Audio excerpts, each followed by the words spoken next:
Hey guys, Luke Diggins here with Pro Co-op Agronomy again. We're going to shoot a quick video as we're out checking some wheat fields today, see what's going on, see how the progress is going. We want to kind of remind you guys that our job as agronomists is to check the whole situation out. Now, weed control is part of that. Obviously, it's a very big part of that, and crop protection in general. But we also want to monitor, okay, how are things emerging? This stuff here actually looks like it's coming up really good. It was seeded at the right population, right depth, all that stuff, treated well. The color's good. But what are some next steps? So we do have a little bit of moisture here now, so there is some potential. Let's try to keep that plant as healthy as possible.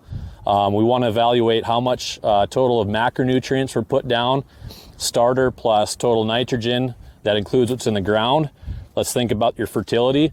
If you have a good stand like this and you're going to be coming across it anyway, taking care of weeds, what are some things that we can do to keep reducing those stresses on the crop?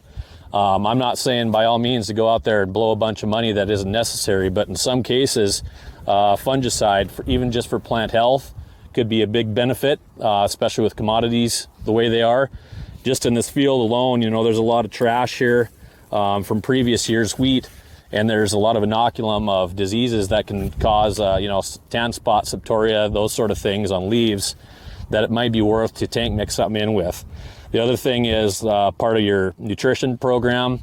Are we still lacking a little bit on things like boron, copper, zinc, things like that are just a piece to the puzzle? They definitely aren't going to gain you anything if you're lacking in your macros, but they definitely can be the piece to the puzzle that continues to keep that genetic potential going.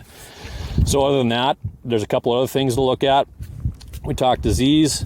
There's grasshoppers starting to emerge in certain places. They're very small right now, so don't get in a panic and go spray too early.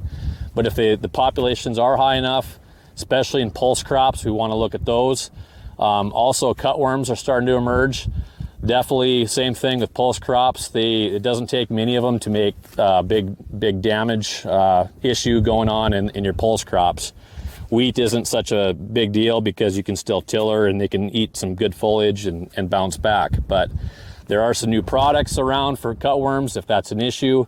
We don't have to necessarily rely on just the pyrethroids with a one-day knockdown and a little bit of residual. There's one called Vanacore out there that can give you 3 weeks of residual, so talk to us about that if that is a concern of yours. And again, I just want to reiterate that crop protection is more about taking care of the whole system and the whole plant, not just simply killing weeds. With this crop looks good, we want to maximize its potential, especially where commodity prices are at. So any questions or concerns on how to pencil this out on a $1 per acre figure, let your Pro Co-op agronomist know. Thanks.